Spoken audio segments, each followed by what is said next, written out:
Revenge with Karen. The sound of a snapping finger is distinctive. It's a sharp percussive demand that cuts through the hum of server fans and the murmur of six-figure deals being negotiated over lukewarm sparkling water. When it happens within 3 in of your ear, it's not just a sound, it's a declaration of war. Hey it girl. Earth to IT girl. I didn't look up immediately. Was currently staring at a complex schematic for a Phase 3 fiber optic route that was supposed to ensure the 37th floor didn't melt down during the upcoming summer heatwave. My finger was tracing the line where the redundant cooling loop intersected with the primary server annex. It was a delicate ecosystem of power and glass, one that I had personally designed, negotiated, and leased to this firm 3 years ago. The fingers snapped again faster, like a metronome for an idiot. "I know you can hear me," the voice drawled. It was Jared. Of course it was Jared. Jared was 26, wore a fleece vest that cost more than my first car, and had the job title of Director of Visionary Ops, which as far as I could tell meant his daddy was the vice president of the holding company. I finally turned my swivel chair. "Can I help you, Jared?"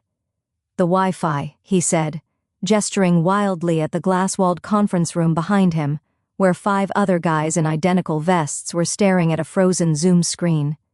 "It's lagging. We're pitching the Series B guys in 3 minutes. Fix it." I took a slow breath.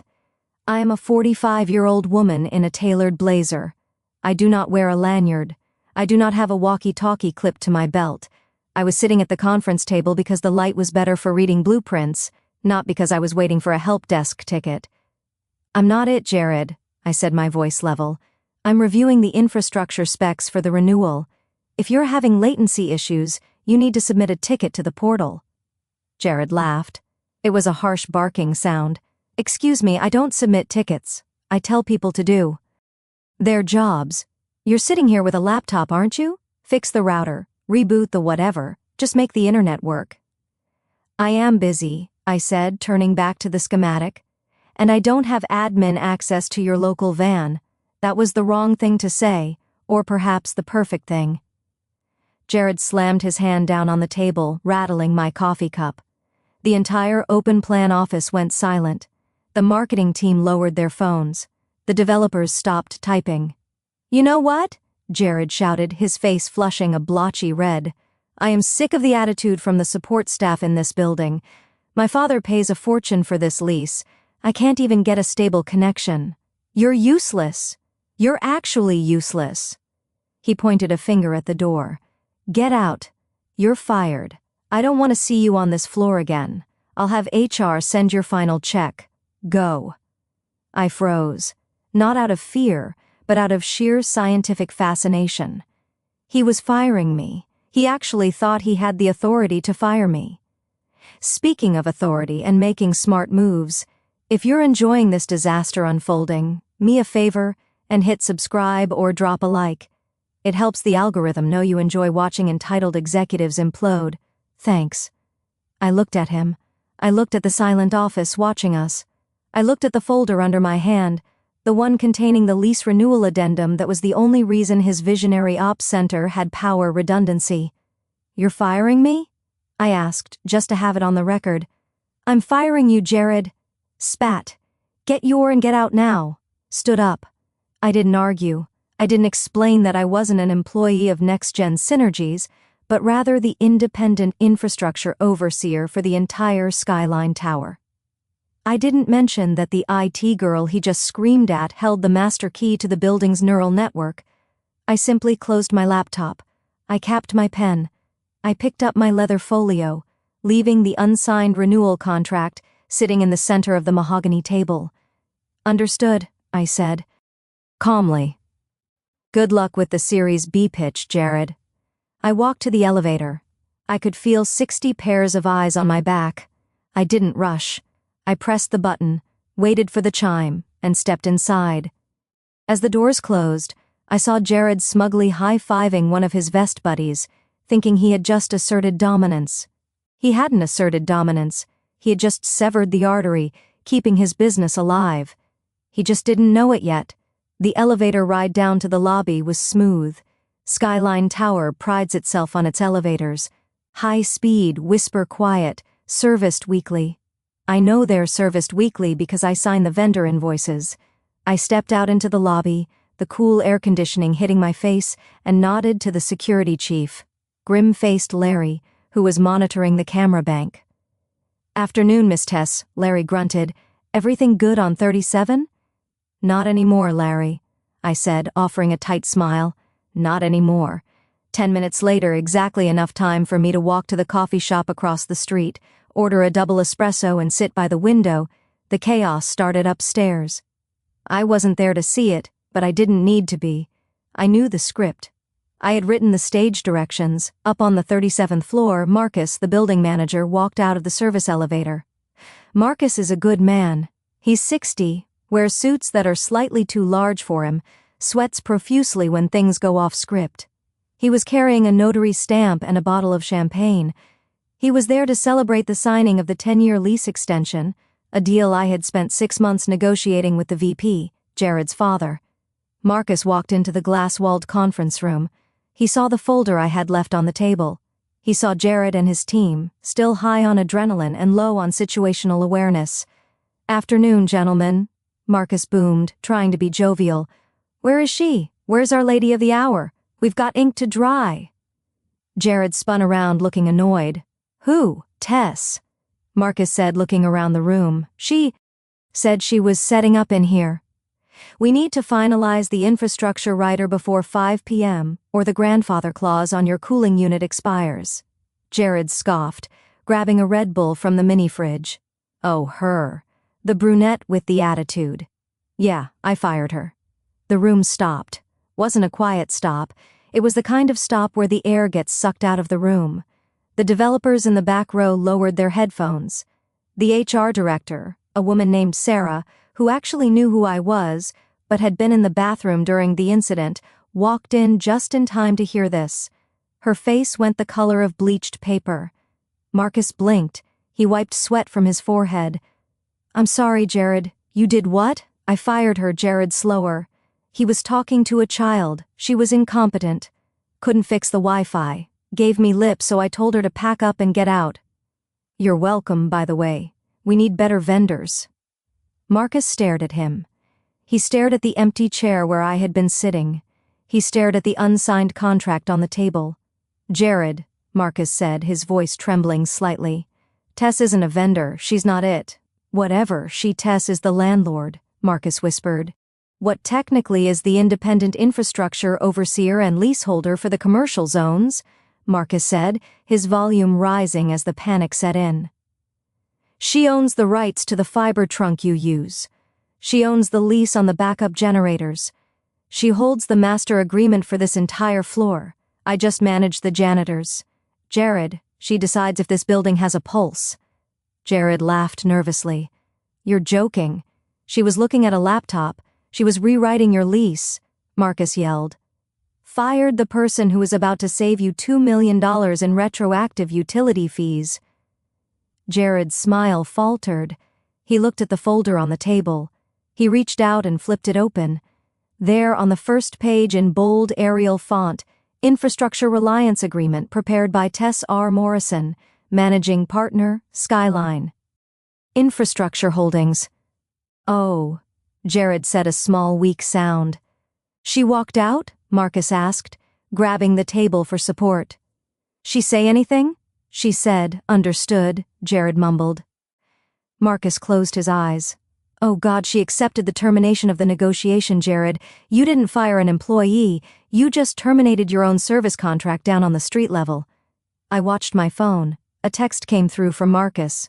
"Please tell me he didn't." I took a sip of my espresso. I didn't reply. The door had closed. Now I was going to lock it. "Office is not on the 37th floor.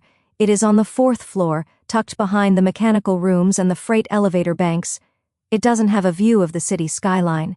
It has a view of the backup diesel generators and the massive cooling towers that hum with a loaming vibration I find incredibly soothing.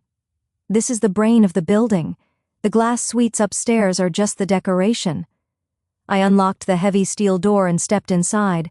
It was cool, quiet, smelled faintly of ozone and expensive paper. I sat down at my desk, a sprawling slab of oak covered in monitors, and woke up my workstation. I didn't feel angry. I really didn't. Anger is inefficient. Anger is messy. What I felt was a profound sense of obligation to the terms of the contract. Jared had been very clear. He didn't want me there. He didn't want my services. As a professional, I was bound to respect his wishes. I pulled the Next Gen Synergies binder from the shelf. It was 3 and thick. I opened it to Section 14B, Revocable Privileges and Shared Utilities. Most tenants assume that when they rent a floor, they get everything. Water, power, internet, air. But Skyline Tower is an old building retrofitted for modern tech. The base lease covers 4 walls and a ceiling. Everything else, the high-speed fiber, the dedicated HVAC loop for the server room, biometric security access, those are add-on amenities, essentially sublease to the building management to offer to tenants. Jared had just fired the provider of those amenities. I open the building management software. My access level is Root Administrator. Step 1. The Elevator Priority Protocol. NextG Synergies paid a premium for very important person lift access. It meant that when a key card assigned to their floor swiped in the lobby, one of the 6 elevators would immediately prioritize their call. It shaved about 4 minutes off the morning commute. I found the clause contract status negotiation terminated by tenant. I clicked the checkbox revert to standard access. Now they were just like the call center on the 8th floor. They'd wait in line. Step 2, the freight elevator. They had a shipment of new servers arriving on Tuesday. I knew this because I had approved the dock schedule. However, access to the heavy-duty freight elevator requires a digital token issued by the infrastructure overseer. I revoked the token. When that truck arrived, they would have to carry those racks up the fire stairs. All 37 flights. Step 3. The climate control. This was the big one. The building's central AC keeps the offices at a comfortable 72 degrees, but a server room generates massive heat. Needs a dedicated chilled water loop to keep the equipment from frying. That loop is my property. I pulled up the HVAC schematic. The flow to Suite 3700 was currently set to high priority subsidized. I typed in a new command set to base building standard. The valve actuators on the roof would take about an hour to close. By tomorrow morning, their server room would be a sauna. I wasn't breaking the law. I wasn't sabotaging them. Was simply removing the services they had explicitly stated they no longer wanted from the It Girl. My phone rang. It was the landline. Only 3 people had this number. The building owner, the fire marshal, and the head of legal for the property management firm. It was the legal counsel, Brenda. Tess. Brenda's voice was tight. I just got a frantic call from Marcus. He says the VP's kid fired you. He did, I said, putting the call on speaker while I navigated to the security badge database publicly with witnesses. He terminated our working relationship. Jesus, Brenda sighed. Okay, what are you doing? I'm adhering to the termination. I said I'm rolling back the uncontracted amenities. I can't provide services without a signed liability waiver. Brenda, you know the insurance rules. If his servers melt and I don't have a contract, I get sued. I know, Brenda said. Not asking you to stop, I'm asking. How bad is it going to get? I looked at the monitor. I was hovering over the biometric bathroom locks tab. Well, I said, I hope they like using the public restrooms in the lobby. Understood, Brenda said. I'll draft the liability deflection. Have a good evening, Tess. You too, Brenda. I pressed execute. The beauty of infrastructure is its invisibility. When it works, you don't know it exists. You walk through a door, it opens. Breathe air, it's cool. You flush a toilet, it works. You assume these are natural laws of the universe, not services rendered by a contract. On the 37th floor, the laws of physics were changing. It started small. Around 3:30 p.m., the smart glass in the executive conference room, the stuff that frosts over for privacy at the touch of a button, stopped responding. It reverted to its default state, transparent. Jared was in the middle of a private yelling match with his logistics coordinator, and suddenly the entire office could see him pacing and gesticulating like a mime in a glass box. I watched it on the security feed. It was like silent theater. Then came the biometric locks, the interior doors of their suites separating the developer bullpen from the executive wing were secured by fingerprint scanners. Those scanners routed through my local server. I disabled the account. The doors didn't lock permanently. That would be a fire hazard. Instead, they failed safe. They popped open and refused to latch. Suddenly, the exclusive executive wing was open to everyone.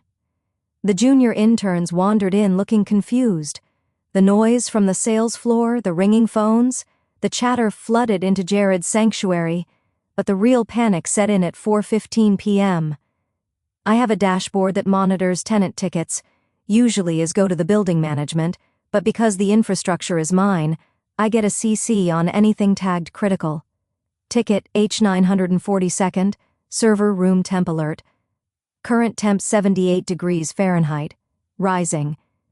Ticket 943rd, bathroom access denied, exec washroom keyards not working. Ticket hash 99,944, internet flickering, packet loss 40%. Jared had called me it. He didn't understand what it actually ran on. The fiber trunk they used was a split line. Without my prioritization code, their massive data packets were now fighting for bandwidth. With the dental call center on the 8th floor, the dentists were downloading massive X-ray files. NextGen's video calls started looking like 8-bit Minecraft art. I sat in my office sipping sparkling water, watching the temperature gauge for Suite 3700 climb. 79 degrees Fahrenheit, 80 degrees Fahrenheit. My email pinged. It was from Jared. Subject, glitch, body. Hey, the AC is acting up and the doors are weird. Can you take a look? Need it fixed ASAP, no apology. No, I'm sorry I fired you. Just a demand. He still thought I was the help desk. He still thought he had the power. I didn't reply. I simply archived the email into a folder labeled Evidence of Unauthorized Service Requests. 5 minutes later, phone rang. It was Marcus again. Tess, he's screaming in the lobby, Marcus whispered. He says the building is attacking him. He's trying to get the maintenance guy, old Bill, to hack the thermostat. Bill can't hack the thermostat, I said calmly. It's encrypted with a 256-bit key. It's hardwired into the lease logic controller. I know that, Marcus said, but Jared doesn't. He's threatening to sue the building for breach of habitable workspace. Let him lease guarantees a temperature of 74 degrees for standard office space. It does not. Guarantee cooling for a high-density server farm. That was an addendum, the one he didn't sign. He's asking for you. Marcus said he's asking where the hell the IT girl went. Tell him I've been terminated. I said tell him that as a non-employee I am not authorized to enter the premises. He's going to call his dad. Marcus warned. I'm counting on it, I said. 82 degrees Fahrenheit in the server room. The automated safety protocols kicked in. The servers began to throttle their CPU speed to prevent overheating. The Series B pitch deck they were trying to upload. It was now moving at the speed of a 1998 dial-up connection. I checked the freight elevator camera. A delivery guy was standing there with 10 boxes of pizza for the team working late. He swiped his card. Red light. He swiped again. Red light. Shrugged, turned around and left the pizzas with the front desk security. Jared's team was going to be hungry, hot, and stuck in a room with open doors and slow internet. The chain reaction had begun. While Jared was sweating through his fleece vest upstairs, I was straightening my blazer. I had a lunch meeting scheduled for the next day, but I decided to move it up to dinner. I walked across the street to the Capitol Grill.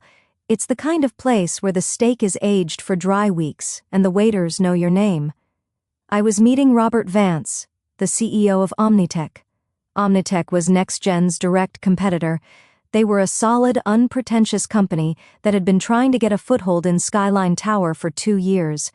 They were currently crammed into a sublet on the 12th floor, desperate for more bandwidth and better cooling for their own expansion. Jared's father had outbid them for the 37th floor 3 years ago. Robert stood up when I arrived. He was a man in his 52nd. silver hair, impeccably polite. "Tess," he said, shaking my hand. "I didn't expect to hear from you so soon.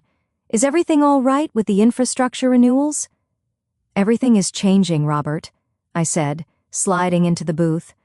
I placed a thin folder on the table. I ordered a pen noir. Robert waited, his eyes on the folder. "Have a unique situation," I began. "A block of high-priority infrastructure capacity has just become available. Immediate availability, redundant fiber loop, dedicated chilled water cooling, and very important person elevator priority." Robert raised an eyebrow. "I thought NextGen had that locked down for another 5 years.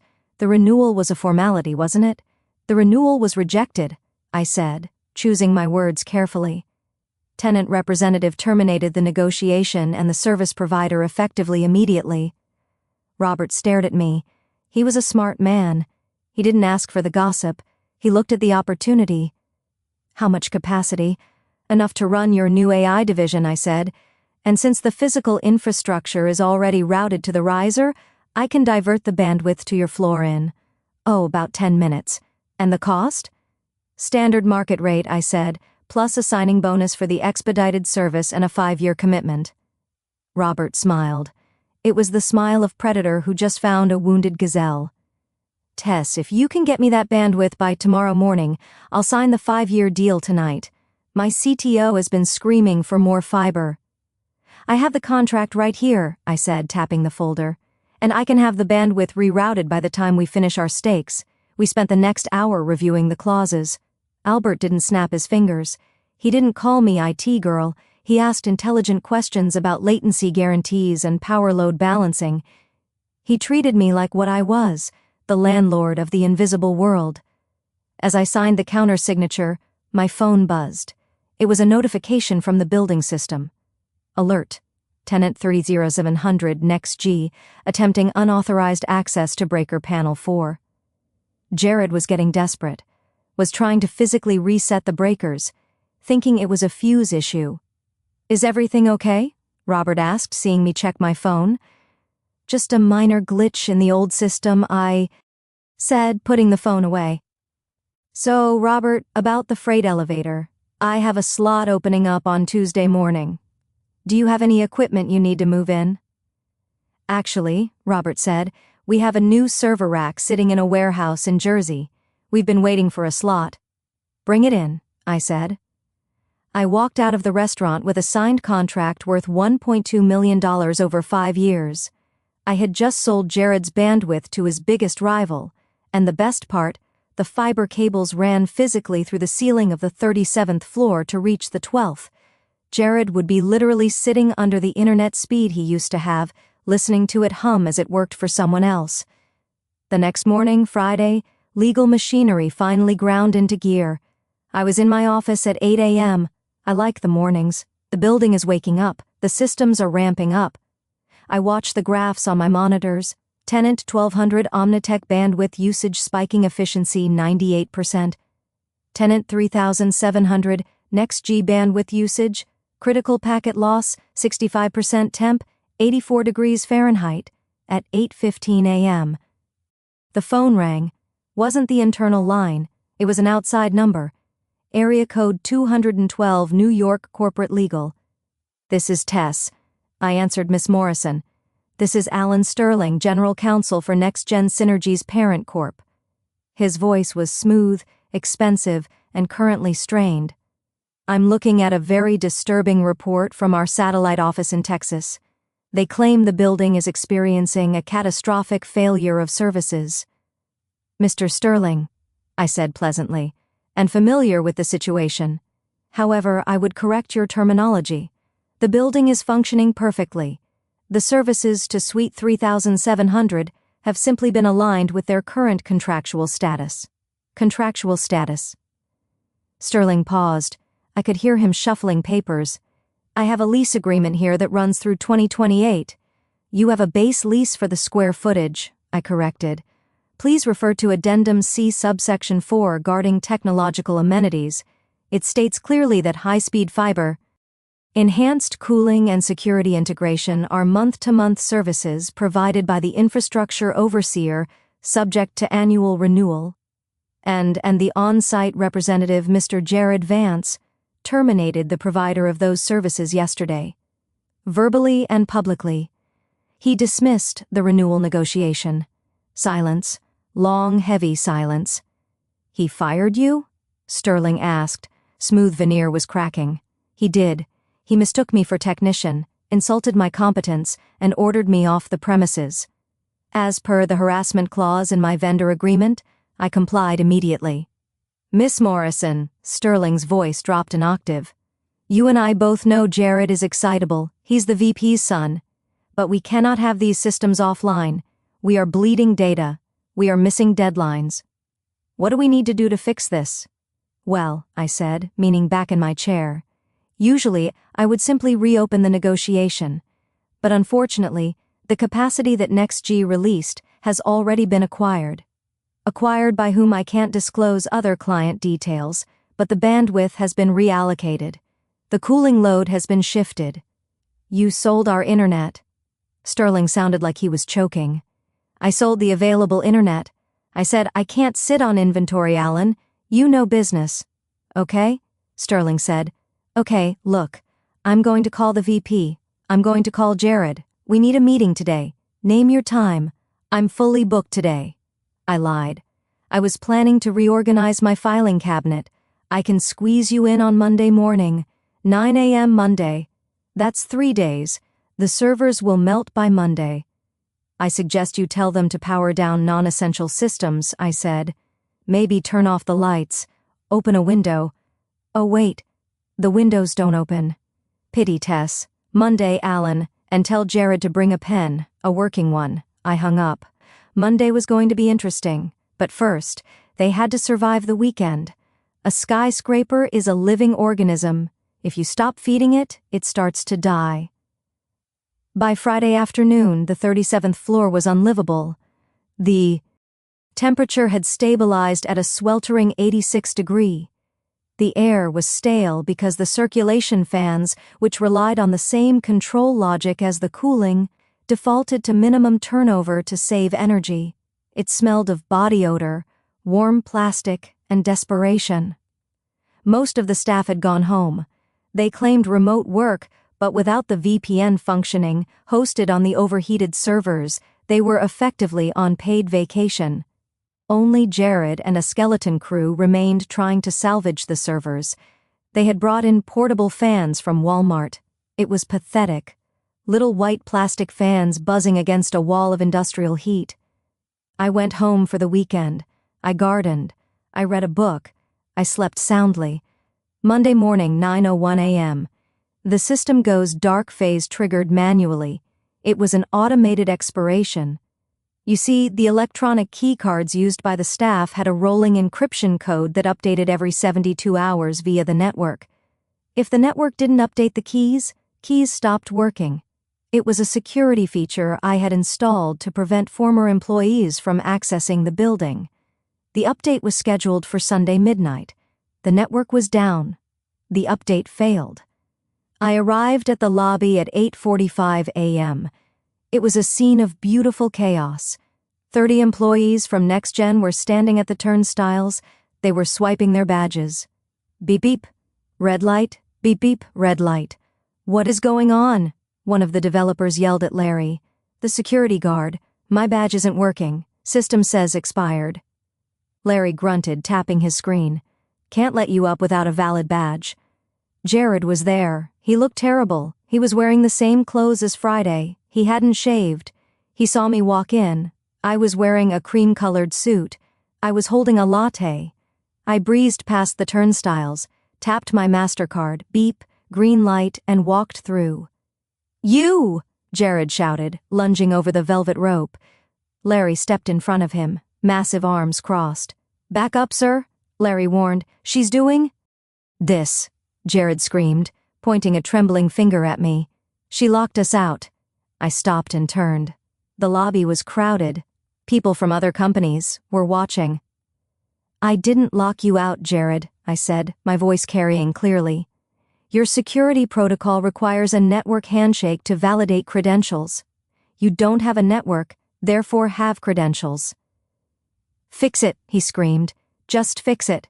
I have a meeting at 9 a.m., I said, checking my watch with the tenant representatives. Are you the representative? Because from where I'm standing, you look like a trespasser. I turned to the elevator. 4th floor, I said to the voice command. The door slid shut, cutting off the sight of Jared, trying to explain to his own employees why they couldn't go to work. Upstairs, the 37th floor was dark, hot, and silent. The servers had finally engaged their thermal shutdown. The lights were off because the motion sensors hadn't received a keep alive ping. It was a ghost town, and I was the one holding the exorcism manual. The conference room on the 4th floor is nothing like the glass box upstairs. It's windowless, soundproofed, and lit by harsh fluorescent strips. It's an interrogation room disguised as a meeting space. At 9 a.m. sharp, the door opened. Arcus walked in first, looking relieved that I was taking the lead. Then came Alan Sterling, the lawyer, looking exhausted. Then came the VP, Thomas Vance, Jared's father. He was a short man, bald with eyes like flint. He wore a suit that cost more than my annual salary. Finally, Jared trailed in. He looked like a beaten dog, but a dog that would still bite if you turned your back. They sat down on one side of the table.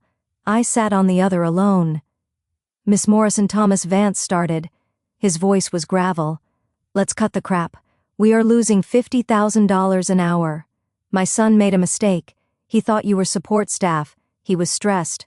We apologize. He nudged Jared. Jared looked at the table. I'm sorry, he mumbled. I shouldn't have. Fired you. Can we just turn the internet back on now? I looked at Jared.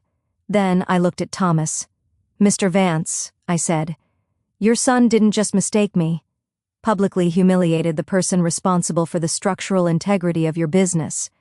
But that's personal. I can get over personal. The problem is strictly professional. I opened my folder. I pulled out a single sheet of paper. This is the renewal contract for the infrastructure, I said. Thomas reached for it. Fine, well, sign it. Same terms? No, I said, pulling the paper back slightly. This is the voided contract. Excuse me? Alan Sterling asked. As a Friday evening, the bandwidth allocation previously reserved for next-gen synergies was released to the open market, I said. It has been purchased. Purchased? Thomas's eyes widened. By whom? Omnitech? I said. Thomas slammed his hand on the table. Omnitech. The guys across the street. You sold our fiber to our competitors. I sold my fiber, I corrected, to a paying client with a signed contract. You didn't have a contract, Thomas, but a handshake and a renewal that your representative threw in my face. Undo it, Thomas commanded. Cancel their deal. Give it back to us. Well, pay double. I can't, I said. It's a 5-year binding agreement. Penalties for breach are astronomical. Besides, they're already using it. Their traffic is live. So what are you saying? Jared piped up, his voice cracking. We just don't have internet. You have the base building internet, I said. DSL speeds. Good for email, bad for whatever it is you do. Visionary ops, I believe. We can't run the platform on DSL, Jared shouted. Then I suggest you relocate, I said coldly. Because this building can no longer support your needs. Thomas Vance stared at me. He looked at his son. He looked at the lawyer. He realized finally the magnitude of the screw-up. You're evicting us, Thomas whispered. Without serving an eviction notice, you're starving us out. I'm just the landlord, Thomas said, standing up. I just provide. The walls, what you do inside them is up to you. But if you want cooling, power, and data, you need a friend in infrastructure, and you don't have one anymore. I walked to the door. Oh, and Jared, I paused. The freight elevator is booked tomorrow. Omnitech is moving in their new server racks. You'll have to wait until Wednesday to move your things out. I'd suggest using the stairs. The move out was painful to watch, which is why I watched every second of it on the security monitors. On Wednesday, the next-gen team began the strategic relocation. That's corporate speak for running away in shame, because I had blocked the freight elevator for emergency maintenance. A loose bolt I found very dangerous. They had to use the service elevator. It was small. They had to dismantle their server racks piece by piece. Jared wasn't there.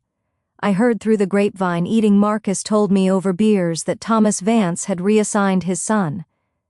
Jared was now the director of special projects at a satellite office in Tulsa, Oklahoma. I checked the specs for that office. It's a warehouse district. The internet there is copper wire. Good luck, Jared. Omnitech moved into the 37th floor 2 months later. NextG broke their lease, paying a massive penalty that went straight into the building owners' pockets. Owners gave me a nice bonus for aggressive yield management. Omnitech is a great tenant. They submit tickets properly. They say please and thank you. They bring donuts to the security guards. I was sitting in the 37th floor conference room again 6 months later. Robert, the Omnet CEO, was signing off on a request for additional power. You know, Robert said, looking out at the skyline, I still can't believe they just left. Why would anyone walk away from a setup like this? I took a sip of my coffee. Poor management, I said. They didn't understand the foundation. Well, Robert smiled. We're happy to be here. By the way, my nephew is starting an internship next week. He's a bit of a hot shot. Thinks he knows everything about computers. I froze for a second. I told him, Robert continued, that the first person he introduces himself to is Tess. I told him that if he ever snaps his fingers at you, I'll throw him off the roof myself. I smiled, a real smile this time. He'll be fine, Robert, as long as he knows where the power comes from. I walked back to my office, the bunker behind the elevators. I sat down, checked the monitors. Temp 72 degrees Fahrenheit, stable, bandwidth optimal, tenant satisfaction 100%. I opened my drawer and pulled out a fresh file folder. I printed a label, Omnitech Infrastructure Agreement. I filed it away. The building hummed around me. It was breathing, it was alive. And everything was exactly where it was supposed to be. My dignity was intact. My bonus was cleared. And somewhere in Tulsa, Jared was probably waiting for a PDF to load. We're all healed. Places don't hand out justice memos, but somehow it always finds the right inbox. This story was proof that quiet moves beat loud egos every time. Thanks for listening. See you next time.